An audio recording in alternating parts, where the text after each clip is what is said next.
Hello beautiful soul! Welcome back to my channel. This is my channel from Japan, Kabayan Aquarius. This reading is for you. First half ng August 2026. Maraming salamat po na sa aking mga subscriber, new subscriber, cross-watcher, at sa mga bagong pasok dyan.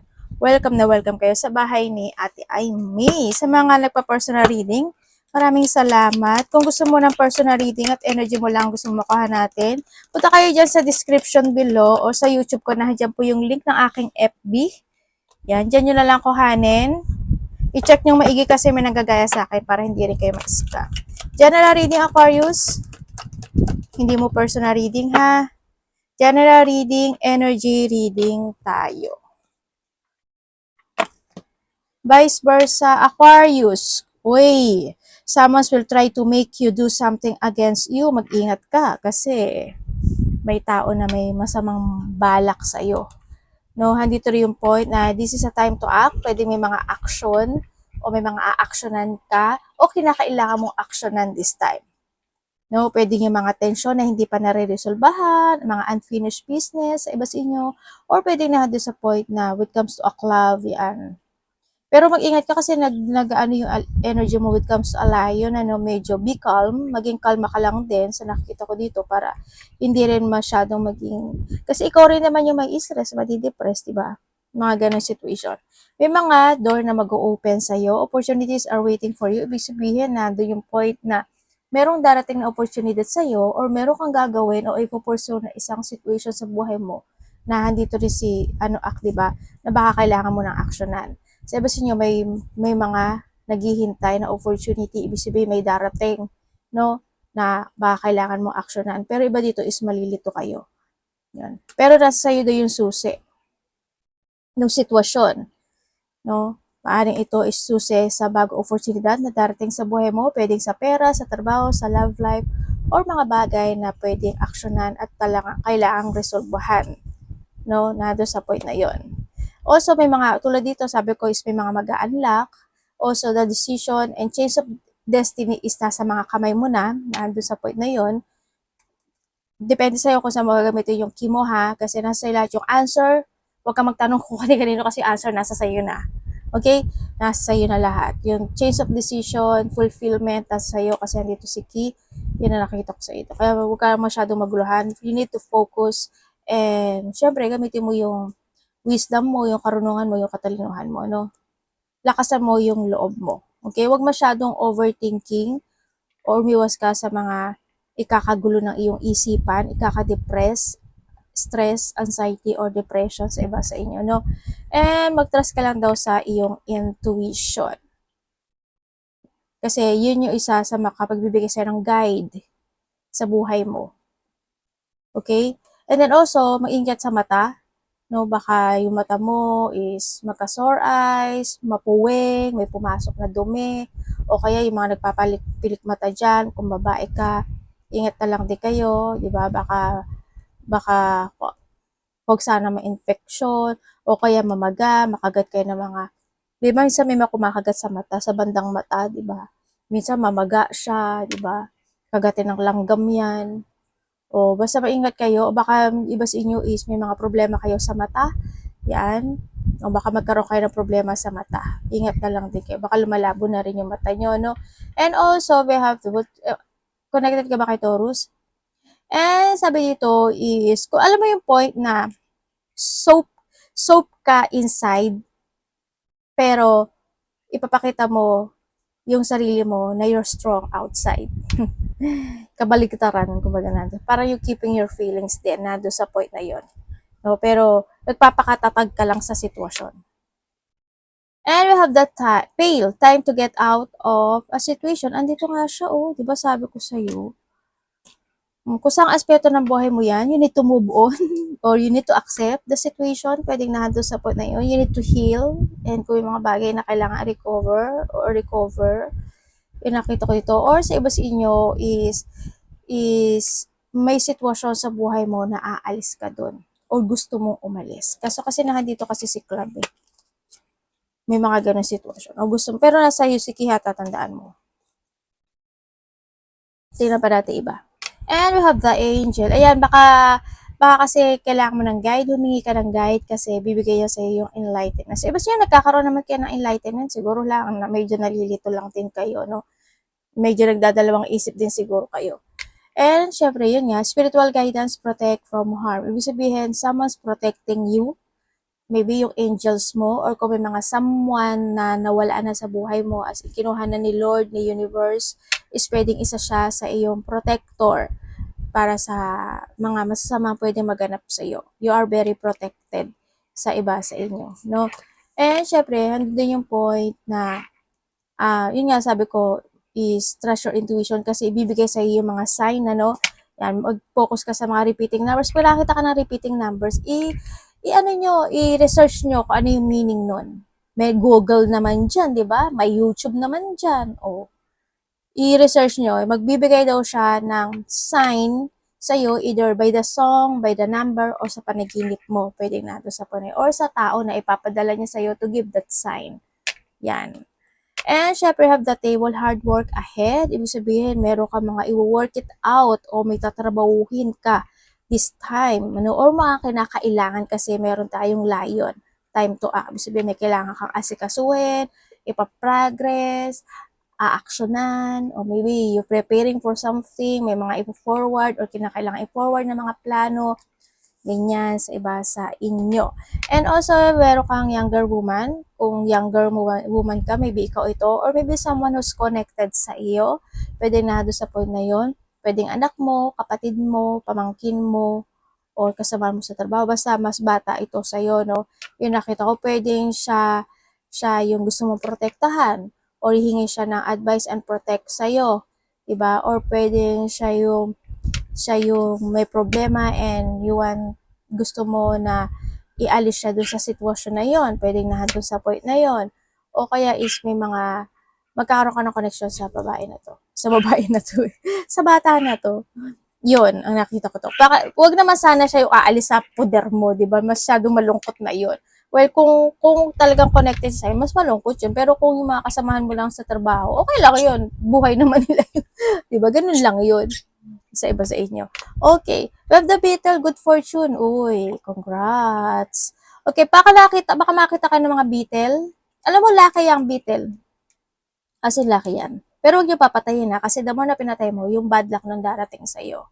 Hayaan mo lang siya and you need to keep it. Kung gusto niyo i-keep ha, pero huwag niyo papatayin. Kasi as in, babalik, hindi siya good fortune.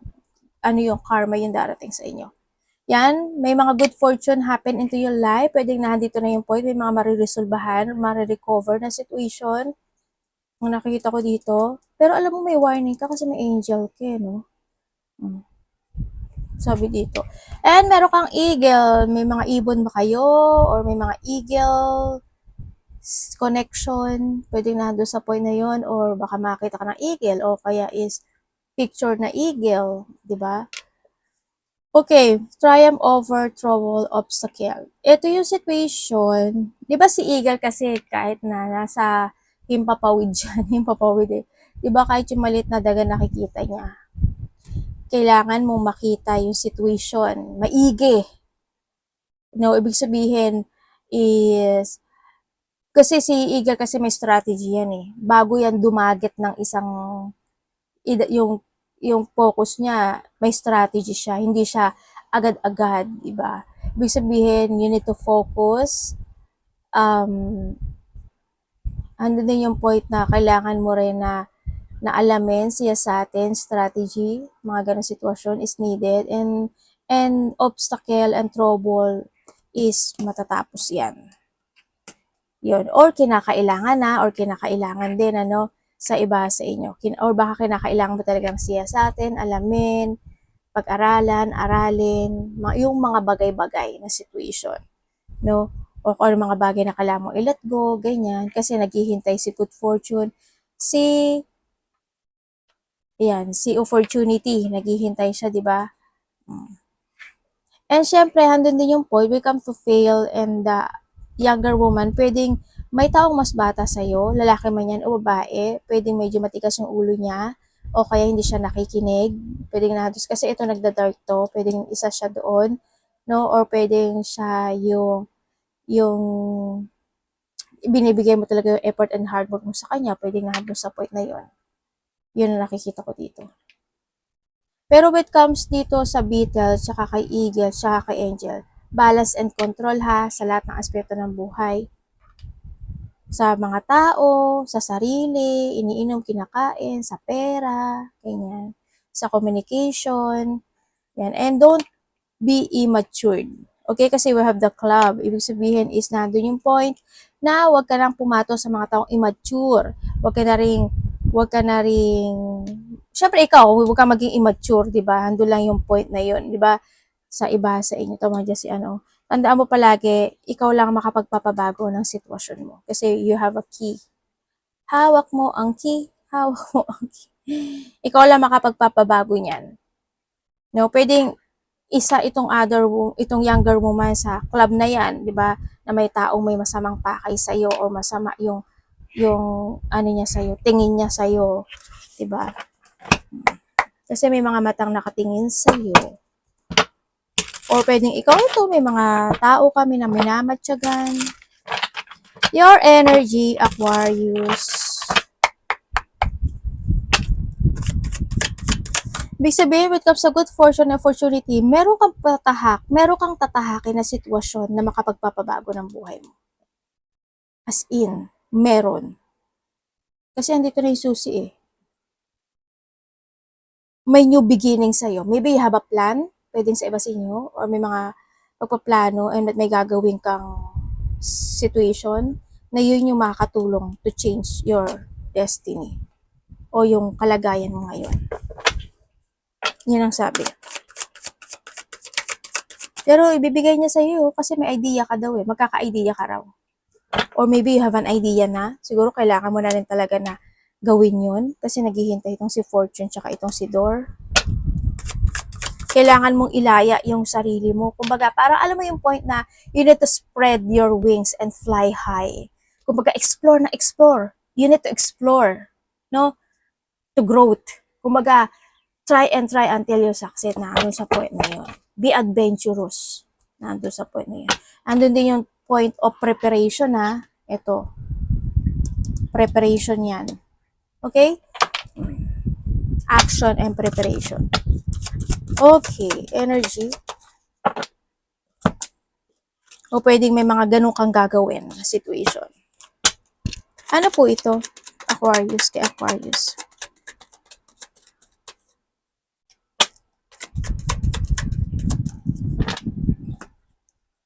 Oh. Okay. When it comes sa iyong energy, ang nakikita ko sa iyo dito is pwedeng iba sa inyo is mas more kang magpo-focus this time sa sarili mo. Pwedeng doon ka sa point na yun. May mga bagay ka na iisipin. May mga bagay ka na titimbangin. O nandun yung point yung may mga sitwasyon na pwede kang parang magkakaroon ka ng choices sa buhay. Ganyan. Yun ang nakita ko. Parang may mga bagay ka na gusto mong i-pursue, pero hindi mo pa siya ma-pursue, or pwedeng nandun yung point na may mga bagay ka na gusto mong desisyonan, or maghahanap ka ng clarity in some aspect of your life. Pwede may mga bagay iniisip ka na gusto mong itama, gusto mong i-correct, gusto mong aksyonan, pwedeng nandun sa point na yon. But still, may konting lungkot lang in some aspect of your life. Pwedeng may ikakalungkot ka o may mga bagay ka na makakaramdam ka ng lungkot, pwedeng nandun sa point na yun. Yun ang nakikita ko sa iba sa inyo. Pero ang nakikita ko, kahit na gano'n yung nangyayari sa'yo or gano'n yung mangyayari sa'yo, is you're standing strong. Nandun ka sa point na yun. Yun naman ang kabilib-bilib naman talaga sa'yo. Alam mo yung kahit may mga darating na sitwasyon sa buhay mo, pinipilit mo yung sarili mo maging matatag sa buhay. Well, congrats kasi yun yung magandang ability pagdating sa mga Aquarius, no, sa iba sa inyo. Yun na nakikita ko sa iyo dito. And then also, sa iba naman sa inyo, siguro, hando yung point na you try to make it balance any situation into your life when it comes to communication, when it comes sa mga tao na nasa paligid mo, sa trabaho mo, sa sarili mo, ganyan. Nagkakaroon ka ng balance situation, ganyan. Na doon sa point na iyon. Pwedeng nakabakasyon ka, o resting time ka, rest day ka, o kaya is Baka gusto mo magbakasyon, mag-holiday, malayo o malapit na vacation, pwede na doon sa point na yun. Parang iba focus ka sa sarili mo. Okay, parating kay Aquarius.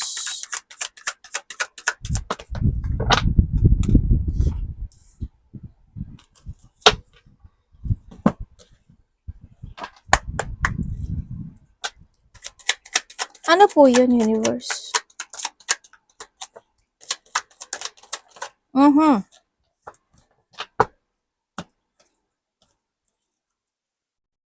Okay, parating sa iyo.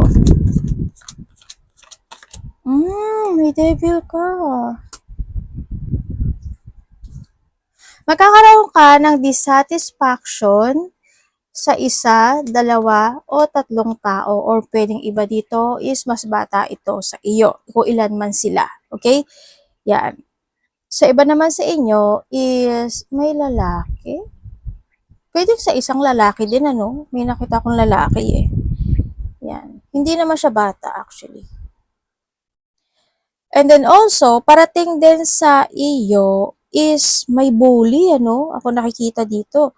Pwedeng nandun yung point na pwedeng matagal na rin ito, no, sa iba. Pwedeng there's a bully situation na matagal nang binubuli ka niya, ganyan-ganyan, nagkakaroon ng bulihan, kung sa aspeto ng buhay mo yan, pwedeng sa family, pwedeng sa trabaho, pwedeng sa mga kasamahan sa trabaho, pwedeng nandun sa point na yon.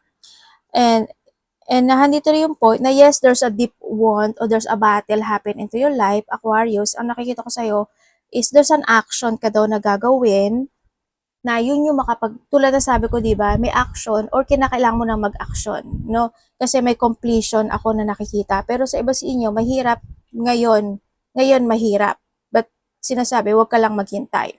Kailangan mo mag-action at kailangan mo mag-move, kumbaga na doon sa point na yon, and it will change your life. May mga bagay na kailangan mo i-let go, or sa iba sa inyo is may mga bagay na kailangan mo i-change, or change of your decision, and yung iba dito is kailangan mong matuto sa nakaraan.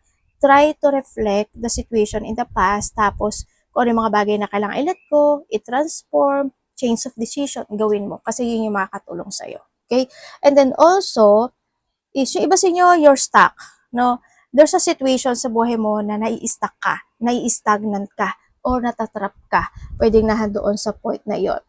Nandun yung point na pwedeng naghihintay ka na lang din ng sign, nagkakaroon ka ng mga self-questioning sa buhay mo, or sometimes you're feeling bored, no? Kung saan aspeto ng buhay mo yan. Yun ang nakikita ko sa iba sa inyo. Or pwedeng nagkakaroon sa mga bagay o sitwasyon mo na minsan okay, minsan hindi, parang on and off. Or maybe you have an on and off action, pwedeng sa iba is ganun. Yun ang nakita ko. Sa iba parang naghihintay kayo ng sign. Sa iba naman dito is there's a rejection. Ibig sabihin, may tao na magre-reject sa iyo. Pwedeng boboljacking ka niya. Alam niyo yung boljak? Yung pwedeng, basta boboljacking ka niya. Ano yung boljak? Yung parang,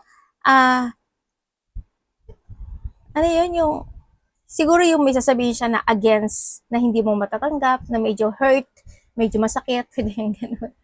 Mga ganun sitwasyon. And then also, pag-uusapan ka rin o pinag-uusapan ka, Aquarius, ano, sa nakikita ko sa iba sa inyo. May mga stress, anxiety, depression, or may mga sitwasyon na napofocus ka sa nakaraan.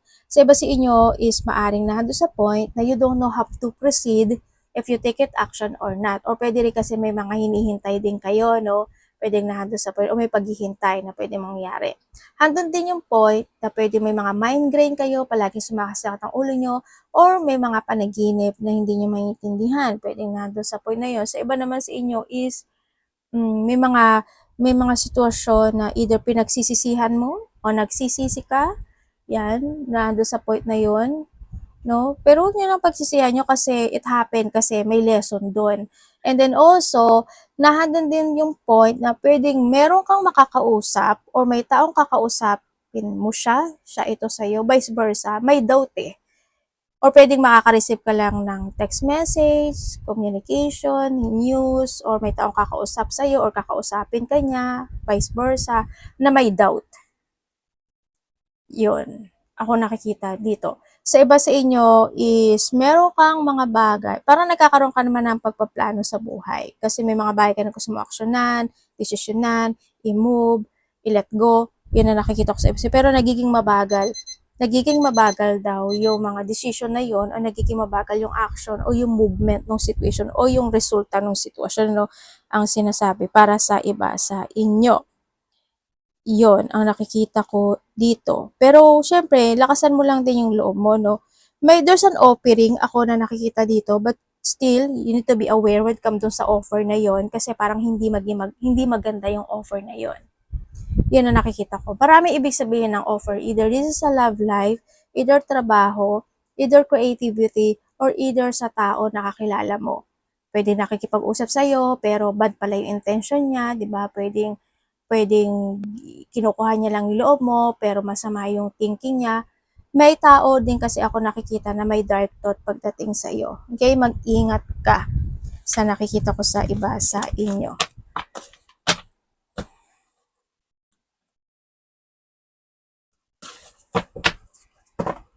May mga deep unhappiness situation. Dapat iwasan ni Aquarius.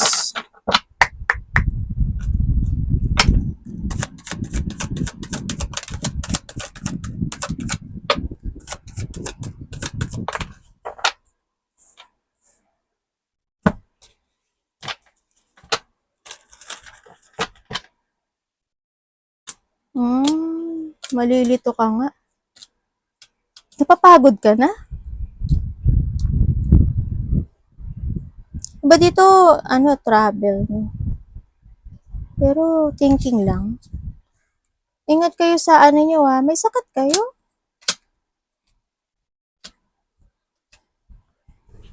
May taong may sakit? Matanda na ba kayo? Iba dito, maaring may edad na rin, syempre kapag may edad ka na, medyo maglalabasan yung sakit mo, no? Sa nakikita ko dito. Sa iba naman sa inyo, pwedeng may mga magulang kayo or mas nakakatanda sa iyo na may sakit. So, baka ikaw kung may sakit ka, magpa-doktor ka ha. Maaring iba kasi dito, matagal nang may nararamdaman o matagal nang may sakit May mga time na sasakit yung ulo o paa mo talaga. Sa iba sa inyo, siyempre, wag niyong masyadong abusuduhin yung sarili niyo ha, kasi at the end, sisingilin kayo niyan. Okay?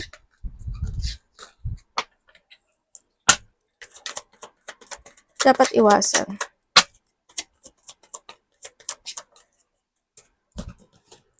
Okay, dapat mong iwasan. Okay, iwasan mo na hindi mo alagaan, mahalin ang sarili mo. Kung may mga bagay na kailangan mong mabago o baguhin sa sarili mo, gawin mo. Andito rin yung point na iwasan mo yung mga taong bitter o being a bitter. Siyempre, ang sinasabi rin dito is huwag kang masyadong sabi ko sana huwag kang masyadong mapagbigay. Ibig sabihin, siguro you need to put boundaries or kaya you need to putting a guard sa sarili mo. Yun ang pinaka-the best sa lahat kasi pwedeng may mga tao na i-undervalue ka nila, di ba?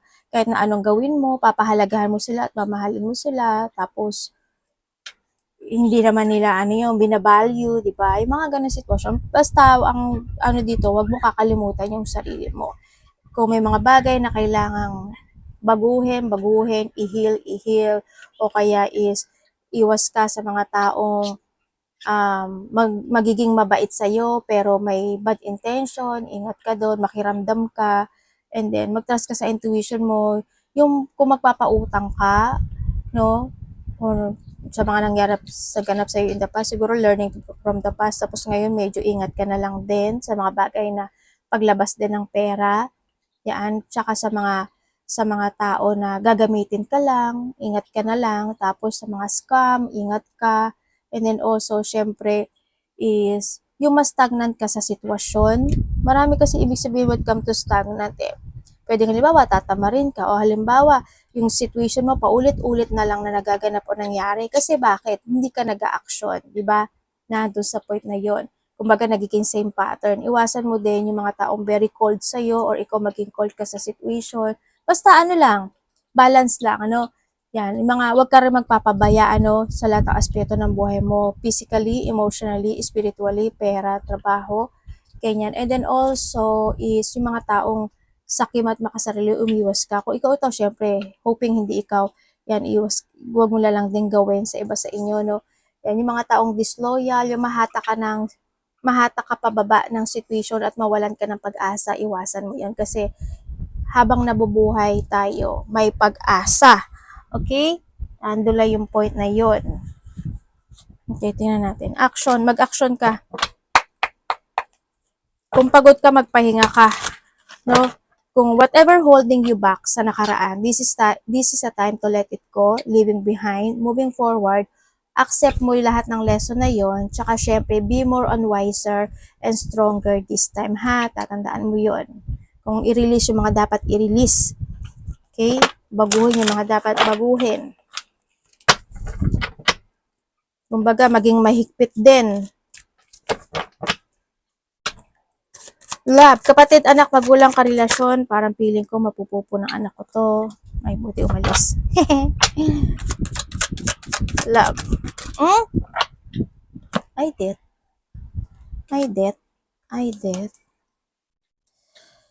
Siguro sa love, pagdating sa iba sa inyo, it comes to a love, siguro maaring kinuha na siya ni universe, kinuha na siya ni Lord, no? Sa iba sa inyo. Ay, may devil ka. Parang si devil, oh, nang iinis, oh. Sabi niya. Tapos andito pa yung buntot niya, oh. Wanna play? Sabi niya. You wanna play, Aquarius? No. Anak, alis ka muna dyan. Kukut-kutin mo yung baraha. Ay, hindi pala siya nang kukut-kut. Ito, hindi ito nang kukut-kut. Nang kukuha lang. Nananangay. Tinatangay niya yung ano. Nililipad niya. Naghahabol lang kami niyan palagi. Sa love.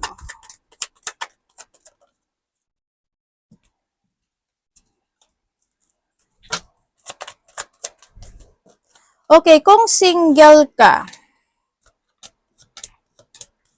Ay, ano? Universe. Kung single ka, maaring may nakakausap ka naman, ano? Maaring may ay, ganun, universe. Maaring may nakakausap ka, pero alam mo wala siyang nararamdaman sa iyo eh. Alam mo yung point na ano, na kung ano ipapakita mo sa kanya, ganun gagawin niya sa iyo. Yun ang sabi dito. Tapos sabi dito, hindi kayo. Tapos, after nito, may darating pang isa. Pero, sabi dito, mag-ingat ka rin. Kasi medyo may something din. Yun nakikita ko dito. Kasi magkakaroon ng offer. Oh, devil na naman, oh. Aba, namumuro ka na, day. May mga kakagulat, ikakasya ko, ikabibigla ka daw ng sitwasyon. Kailangan mo daw mag-ingat. Dahil na pagdating sa trabaho, pera, o sa mga taong makikilala mong bago. At ganun din sa mga pagpaplano mo sa buhay. Kailangan mong mag-keep ng money, ang sinasabi dito, para sa iyong kinabukasan. Okay, so yun nga sa mga single, yun ang nasabi ko na, dalawa yung devil mo. Kung kayo is nagkahiwalay nitong tao na to, yes, nagkaroon ng hiwalayan, ano, pwedeng nawala na talaga siya as in, sa nakikita ko dito. And then, kung nawala na siya, kuhanin ko kung nawala na siya, ang sabi niya dito is,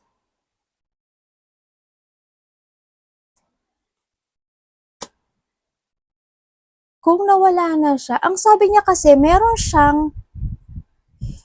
siyang gustong maganap o mangyari sa connection na ito na hindi niya naibigay na parang yun daw yung ikana-stagnant niya sa ngayon. Yun ang sabi niya. Parang siguro may mga bagay pa siya na gustong ibigay sa'yo, sabihin sa'yo, ganyan. Hindi, na-stagnant siya doon sa nakikita ko dito. Na sinasabi niya, sana kung bibigyan siya ng pagkakataon na i-reset muli yung sitwasyon, gagawin niya. Yun ang sabi niya. Yun ang nakikita ko. Kaya nahando siya sa point na lungkot, pagsisisi, they feeling lost, they feeling pale. Yun ang sabi niya. Sa iba naman sa inyo, kung hindi kayo nagkahiwalay, kung nagkahiwalay lang kayo, hindi siya kinuha ni Lord. Kung yes, nagkaroon ng paghihiwalayan, ano, sa iba sa inyo. Sa nakita ko dito, handun din yung point na, yes, ang nakita ko kasi dito, naging mabait naman ikaw or siya, vice versa. Yung isa sa inyo talaga sobrang bigay hilig. Kumbaga, naging patient, binigay niyang lahat, binigay yung, as in, handun yung love, handun yung gift. feelings, pagdating dito sa connection na to. Ang nakita ko lang sa kanya kasi dito sa situation, alam mo yung point na nagkaroon lang ng pag-ayon sa situation pero nagkaroon ng pagtatapos. Pinilit mo pang ayusin yung sitwasyon or pwede nag-reset-reset pa kayo, 'di ba, sa sitwasyon pero hanggang sa sitwasyon na may nalaman ka sa kanya, yun na maari yun yung ikinalungkot mo para sa iba sa inyo. Pero kung titingnan ko dito, isa sa inyo hanggang ngayon hindi pa rin kayang ma-accept o hindi pa rin accept yung naganap na ito, na hiwalayan. Hindi pa, as in hindi pa. Either hindi pa siya nakaka-move or ikaw vice versa or hindi as in hindi pa. Yan sabi. Sa mga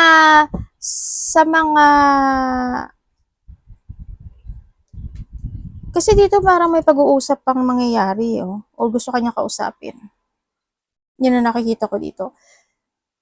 Nagkaroon talaga ng mga disappointment pagdating dito sa hiwalayan na to. Sobra.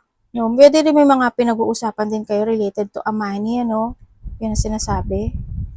Or pwedeng ganun. And then also, okay, dun tayo sa sa may mga third-party relationships. Sa may mga third-party relationship, yes. Ang titignan ko nga dito is stagnant ka. Tsaka hindi na rin kayo nagkakaintindihan kasi you feel rejected, you feeling abandoned, di ba? Nandun sa point na yun. Pinipilit mo namang maayos yung sitwasyon. Siguro lang hindi ka lang makapaghiwalay kasi alam mo yung point na parang nanghihinayang ka na lang din. Pero, well, it's your choice. Kung kaya mo pa naman magtiis, kung kaya mo pa naman yung sitwasyon, nasa iyo yun. Pero handun na kasi yung lungkot handun na yung sadness or disappointment when it come in this connection. Well, choice mo lang to siguro, kung anong gagawin mo. Kasi ikaw naman ang pipili ng hakbang sa iyo. Kasi you're trapped dito sa situation. Kung naghihintay ka pa ng sign, ay Diyos may marimar. Baka, time is gold. Hello. Okay? Yan. Handun yung pagiging toxic ng relationship na ito, Hindi pagiging toxic, hindi pagiging controlling, kumbaga sa iba sa inyo is pwedeng itong tao lang to is sinungaling talaga to at may bad habit talaga siya, Pwedeng nahandoon sa point na yon. Kung wala naman kayong third party relationship, isa sa inyo naglo-low energy. Either isa sa inyo or maybe both of you is may sakit, or may mga problema ang pinagdadaanan or pagdadaanan. When it comes sa feelings, yes, may feelings naman. Ako, handun yung awareness din, handun yung respect, handun yung sincere, at handun yung, kumbaga, aware when it comes to feelings, Kumbaga, may mga bagay naman na nagkakaroon naman ng pagsasaayos, kahit papaano, sa nakikita ko dito, pero may darating daw na punto, o may darating daw na time, na may failing, or may failure situation dito sa connection na to, na pwedeng malaman mo, or pwedeng may sasabihin sa sayo, na pwedeng ika-disappoint mo, or siya ito sayo. May mga ganun pagdadaanan. But still, alam ko naman ma-handle mo naman yung sitwasyon sa nakikita ko dito. May mga challenge lang din siguro na darating dito sa sitwasyon na to. Sa relationship na to. Tingnan natin na iyong money, trabaho. Anak, ano kinain mo? Pati may musang ka pa. Hindi ka talaga marunong mag-ayos ng huso. Your money, trabaho.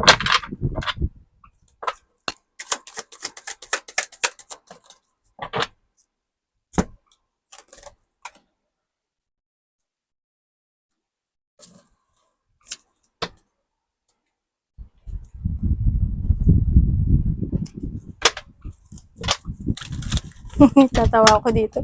Jump talaga siya. Okay, when it comes sa trabaho mo or money, please show me. Aquarius. Nandiyan na, Timothy. Okay, pagdating sa, kung wala kayong trabaho, is there's an offering naman ako na nakikita sa iyo. Siguro kailangan mo lang din siguro mag-action. Kung ayaw mo na sa trabaho mo, may offer din naman na darating. Ganyan. Yun ang sinasabi dito. I-actionan mo na lang din to. Maaring yung itong offer na to is talaga magugustuhan mo, sa iba sa inyo. Okay, sa trabaho mo naman, kung may mga trabaho kayo, hindi naman mawawala talaga yung mga tao na gusto ka talaga nilang paalisin, gusto ka nilang wasakin, gusto ka nilang i-disturb, i-distract, Natural yan. Pero sa'yo ko to nakita, sasabihin ko sa'yo, okay? Yun. Yun, natural yun sa trabaho. But still, you're in a pain situation, may mga conflict, hindi pagkakaintindihan, depression, or may mga unexpected palagi na nakaganapan pagdating sa trabaho, no? Yun ang nakita ko. Medyo may lungkot lang din sa situation. But still, you like mo yung trabaho mo no? Sabi niyo, like mo, yun nga lang, syempre, may kaakibat nga lang na stress or depression, sa iba sa inyo. Yun ang nakikita ko. Pero ang sabi dito kasi is meron kang gagawin or kailangan mo lang siguro na mag-focus sa mga plano mo. Pwedeng na doon sa point na yun para i-distract ka man nila is kumbaga parang i-reveal kahit na unti-unti ka nilang wawasakin or may mga problemang darating sa buhay mo pagdating sa trabaho. Mag-focus ka sa mga plano mo para maging matatag ito na doon sa point na yun. O kaya if you have a plan, di ba? Nasa sayo naman yun eh. Yun na nakikita ko sa iba. Kung gusto mo lumipat, okay naman kasi may offer naman sa nakita ko dito. Sa iba naman sa inyo, sa pera mo is, okay naman yung pera mo. Sa nakikita ko ito kasi it's more on planning yung nakikita ko sa'yo dito. Siguro may mga bagay lang na ikakagulat, ikakasyak mo pagdating sa pera. Pwedeng may mga, sa trabaho man yan o sa related ang pera, pwede may mga revelation na maganap o mangyari, di ba? May mga konting complicated lang na pwede maganap o mangyari. Ganun. Pero still, ano naman, may mga paglago naman din ako na nakikita sa iyo pagdating sa pera, sa iba sa inyo, pero lumalago siya, siguro okay lang. Oo, hindi siya sayad. Hindi siya sayad. Ibig sabihin, hindi ka may empty, kumbaga na doon sa point na yon. No, maaring iba sa inyo, may financial problem kayo, pero still, may dumarating eh. Either may nagbibigay sa'yo, or may tumutulong sa'yo, or pwede may ginagawa ka, na yun yung nakakatulong para pumasok yung pera sa'yo, no? Pwedeng nandun sa point na yon. Or may gagawin ka. Yun ang nakita ko dito sa'yo. Sa iba sa inyo, is baka may mga ikagulat, ikasyak ka talaga na pwedeng mag-connect sa trabaho or pera. Pwede may mga revelation, may mga distraction, pwedeng may hihingi sa'yo ng tulong, 'di ba? Kasi may nangyari sa kanya, may nangyaring problema, ganito, ganyan, or ikaw sa kanya, pwedeng nandoon sa point na yun. Yun ang nakita ko. Mga expect the unexpected. O pwedeng iba sa inyo kung nagpapadoktor kayo, di ba? Nagpapa-check up kayo, nagpapa-hospital kayo, or kung may mga connection do sa sitwasyon na sinabi ko, pwede yun yung magiging cause ng nyo, ng paglabas ng pera nyo, di ba? Yun ang nakikita ko sa iba sa inyo. O baka may binibigyan ka lang din salaga o tinutulungan, di ba? Well, i-handle mo siya, pero hindi ko naman nakikita yung empty kasi may receiving naman akong nakikita sa iyo no, pagdating sa pera. Basta congrats kasi there's a growth pa rin na mangyayari pagdating sa pera mo kahit papaano sa nakikita ko sa iyo dito. Basta tataan mo na sa Yusi Ki. Okay? Arigato, namaste, God bless.